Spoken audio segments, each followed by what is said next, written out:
Yes, hello my people, murameze neza. Hanyuma uyu munsi ndongeye kugaruka kuri ya chaîne yacu ya YouTube. Ndabasaba ngo mubanze mukore subscribe nimba ari bushasha mubonye video zica kuri ino chaîne.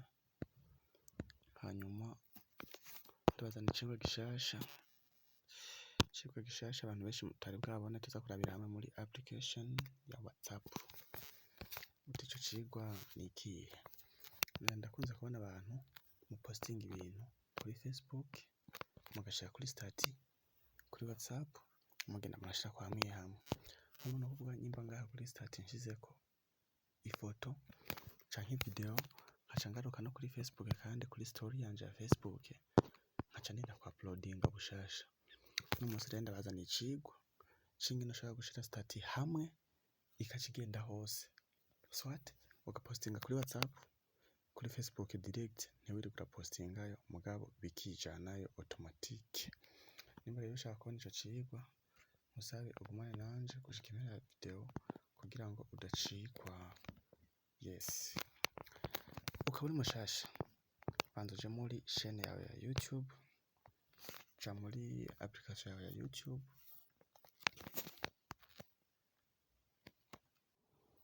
hanyuma numara gushika muri YouTube waza kuza nyine nkuko bisanzwe.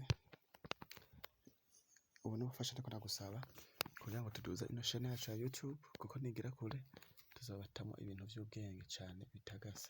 Hanyuma uje muri recherche wandike ijambo New Life Studio Bugenyuzi.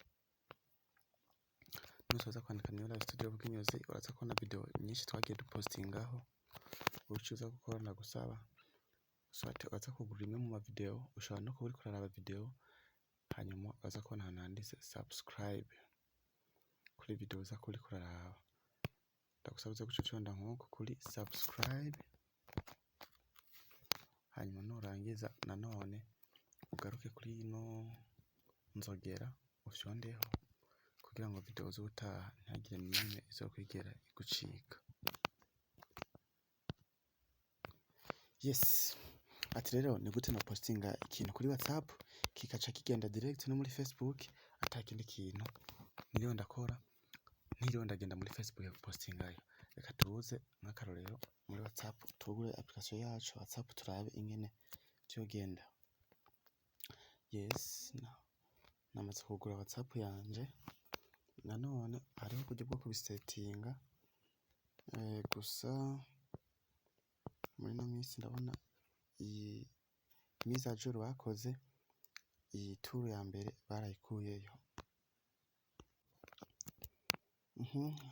Sawa my people, nuko rero ugomba gupostinga ibintu ugashaka ko bica bigenda direct no muri Facebook, ucana kuri updates, hanyuma nanone murabizi ngene umuntu asanzwe ashaka stati, waza ugashirako stati yawe uciye ngaha. Murabizi ko ariho uca mu gushira stati, hanyuma stati umaze gushirako urabizi yuko uca ziza aha. Yes, navuga ngenda bekejeho stati nashizeko ngizi ndazishize ku bunyene. Yes, navuga rero izi stati nshaka yuko uca zija muri Facebook. Ati ndabigenza gute? Wewe uraza hano kuri stati ufyondeko nkuko zica ziza zitonze umurongo.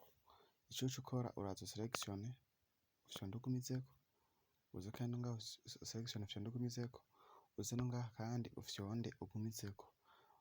Murabona neza hariya hejuru y'akantu ka Facebook aka, sinzi ko mukabona kano gasembore ka Facebook. Abantu benshi rero niko mutari muzi, nk'ibice nka 99% kugira ndaza aka kantu ntimwari bwakabone, ntimwari bwamenye ico gakora. Ucuza ugaca ugafyondako, maze ugafyondako. Murabona ahantu uca ushikira baca baza kuzanira za foto zose wa selectiona, hano ko twa selection zitatu baca baza kuzanira. Nanone hano hepfo baca bakuzanira ngo your Facebook story public, kandi urabona ko baca bakwekana parametre wakoresheje ni public. Ico ukora uca ugiye kuri share now, zitatu zose ndazisharinge. Aha navuga jewe sindirirwa ndija no muri Facebook, ahangira murumva notification yuko zamaze gushikayo. Aha vyamaze gushika nca nkora retour bisanzwe. Tuje muri Facebook turabe kuri stati yanje ya Facebook, ngizi zirashitse ku nyene 16 seconde, ndaza muriko murabibona ngaha hejuru. Zose zaje murabibona. Yes my people, hanyuma rero atakubatinza ni ikicigwa c'ubwenge nabateguriye, ngira ngo murazibona yuko zose zamaze gushikako.